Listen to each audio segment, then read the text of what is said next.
بسم اللہ الرحمن الرحیم۔ اردو کی کتاب میں خوش آمدید۔ آج ہم سبق نمبر 5 کا دوسرا حصہ پڑھیں گے اور ہمارے آج کے سبق کا نام ہے شور کی آلودگی۔ سبق کے آغاز سے پہلے آج کے حاصلات تعلم یعنی SLOs۔ آج کا ہمارا پہلا SLO ہے سن کر معلومات کا ادراک کر سکے اور ان کے جواب کے لیے خود کو ذہنی طور پر تیار کر سکے، اور ہمارا دوسرا SLO ہے کسی بھی چیز کو تلفظ، آہنگ، لے، ادائیگی کے ساتھ دہرا سکے۔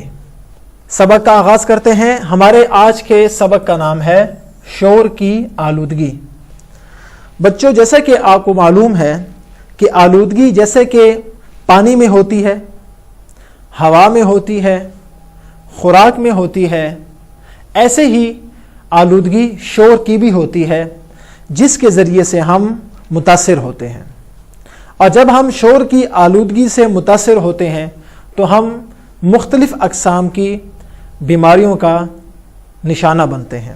جب آپ دیکھتے ہیں کہ ہر طرف شور ہی شور ہے، آپ گھر سے باہر جائیں تو ٹریفک کا شور، اونچی آواز سے اگر کسی نے گانے بجانے لگائے ہیں تو اس کا شور، کسی کے اونچی آواز میں بات کرنے یا چیخنے کا شور، تو یقیناً آپ اس سے سکون محسوس نہیں کرتے اور آپ تنگ ہوتے ہیں۔ اور جب آپ تنگ ہوتے ہیں تو آپ ذہنی طور پر اپنے آپ کو مطمئن نہیں کر پاتے اور آپ قسم قسم کی بیماریوں کا شکار ہوتے ہیں۔ تو ہمیں یہ چاہیے کہ نہ تو ہم خود شور کریں، نہ ہم لوگوں کو مجبور کریں کہ وہ شور کریں، اور نہ ہم ان مقامات اور ان جگہوں پر جائیں جہاں پر شور ہوتا ہے۔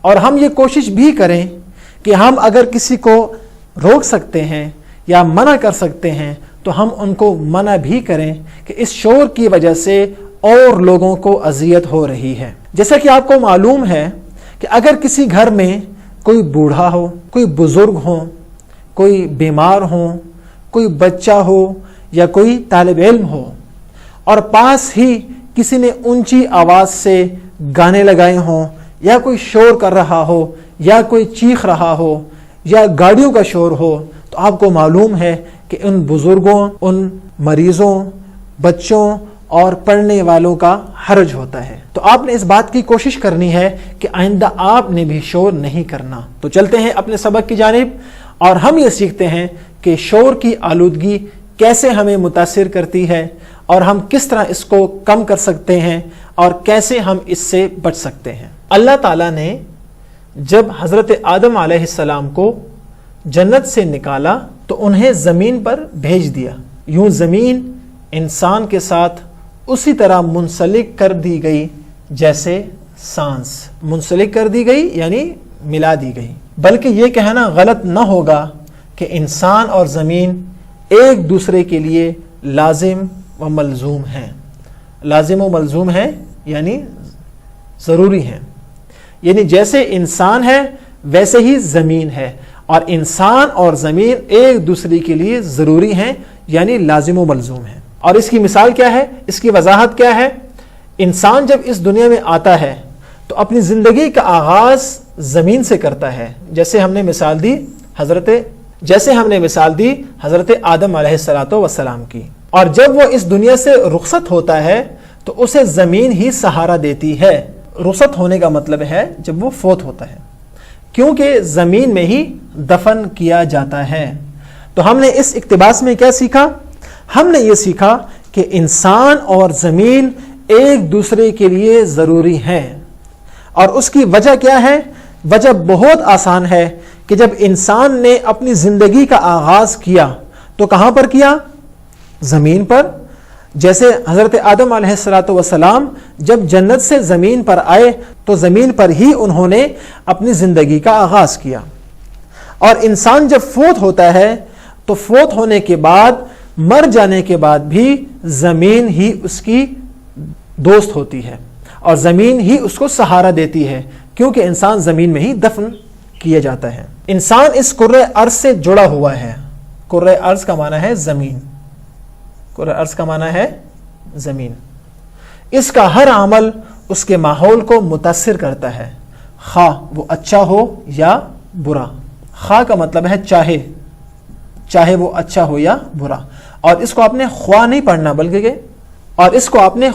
پڑھنا بلکہ خواہ پڑھنا ہے، خواہ وہ اچھا ہو یا برا۔ اللہ تعالیٰ نے کائنات کی تمام چیزوں میں ایک ربط یعنی ایک رابطہ قائم کر رکھا ہے۔ اس ربط میں سے کسی چیز کو بگاڑنے کی کوشش کی جائے تو وہ انتشار یا آلودگی کا باعث بنتی ہے۔ انتشار کا معنی ہے بگاڑ، خرابی۔ آلودگی کے معنی غلاظت، گندگی اور آلائش کے ہیں، اور اس کی کئی اقسام ہیں۔ مثلا آبی آلودگی یعنی پانی میں موجود گندگی، فضائی آلودگی یعنی ہوا میں موجود، زمین کی آلودگی اور شور کی آلودگی۔ جیسا کہ لفظ آلودگی کے معنی سے پتہ چلتا ہے کہ یہ گندگی و غلاظت ہے، تو گندگی ہر لحاظ سے تمام جاندار و بے جان اشیاء کو متاثر کرتی ہے، یعنی ان پر اثر انداز ہوتی ہے، لیکن اس سے سب سے زیادہ انسان متاثر ہوتے ہیں۔ آلودگی کی دیگر اقسام کی طرح شور کی آلودگی بھی انسان کے لیے بہت تکلیف اور پریشانی کا باعث ہے۔ تو بچوں، آپ نے یہ سیکھا کہ جہاں آلودگی کی بہت سی اقسام ہیں وہاں اس کی ایک قسم شور کی آلودگی بھی ہے۔ اور لفظ آلودگی کا معنی کیا ہے؟ یہ گندگی کے معنی میں اور غلاظت کے معنی میں آتا ہے۔ اور آپ کو معلوم ہے کہ گندگی اور غلاظت ہر جاندار اور بے جان چیز کو متاثر کرتی ہے، اور سب سے زیادہ کس کو متاثر کرتی ہے؟ انسان کو۔ لہٰذا ہمیں چاہیے کہ ہم آلودگی کی تمام اقسام پر قابو پائیں اور ان کو کم سے کم کرنے کی کوشش کریں۔ سبق آپ نے سنا، اب چلتے ہیں گھر کے کام کی طرف، اور گھر کا کام آپ کے آج کے سبق ہی سے متعلق ہے۔ سوال نمبر 2، ہمارے سامنے کچھ سوالات دیے گئے ہیں اور ہر سوال کے تحت 4 جوابات دیے گئے ہیں، جن میں سے صرف ایک جواب ہی درست ہے۔ آپ نے اس ایک درست جواب کا انتخاب کرنا ہے، اور یہ دونوں سوالات آپ نے اپنی کتاب ہی میں حل کرنے ہیں۔ اور اگلا سوال ہے مختصر جوابات کا۔ پہلا سوال، بنی آدم کی زندگی کا آغاز کہاں سے ہوا؟ یہ ہم نے آج کے سبق کی پہلی لائن میں پڑھا۔ اگلا سوال ہے آلودگی کسے کہتے ہیں؟ یہ بھی ہم نے پڑھا کہ آلودگی کہتے ہیں غلاظت یا گندگی کو۔ اور اگلا سوال ہے اگر کائنات کی چیزوں میں سے توازن بگڑ جائے تو کیا ہوگا؟ یہ بھی ہم نے آج کے سبق میں پڑھا۔ اب چلتے ہیں سمر پیک کی جانب اور دیکھتے ہیں کہ سمر پیک میں آپ کے لیے گھر کے کام میں کیا موجود ہے۔ ہمارے سمر پیک میں ہے سرگرمی، جو کہ گھر کے کام کی صورت میں آپ نے حل کرنی ہے، اور وہ کیا ہے؟ درج ذیل الفاظ کا تلفظ اعراب لگا کر واضح کریں۔ یعنی آپ کے سامنے کچھ الفاظ دیے گئے ہیں جو کہ میں ادا نہیں کروں گا تاکہ آپ کو ان کا درست اعراب معلوم نہ ہو۔ آپ نے کیا کرنا ہے؟ آپ نے انٹرنیٹ سے یا کسی لغت کی کسی کتاب سے ان الفاظ کا درست تلفظ ڈھونڈنا ہے اور ان پر اعراب لگا کر یہی الفاظ دوبارہ ان خانوں میں آپ نے لکھنے ہیں۔ اور دوسرے گھر کا کام، آپ کی کتاب میں سے درج ذیل الفاظ پر اعراب لگا کر تلفظ واضح کریں، وہی کام جو آپ کو سمر پیک سے ابھی دیا گیا۔ اور اگلا کام کیا ہے؟ آج کے سبق سے آپ نے 10 الفاظ منتخب کرنے ہیں۔ اپنی مرضی کے کوئی سے 10 الفاظ آپ منتخب کر لیں اور آپ ان پر اعراب لگائیں تاکہ ان کا درست تلفظ واضح ہو۔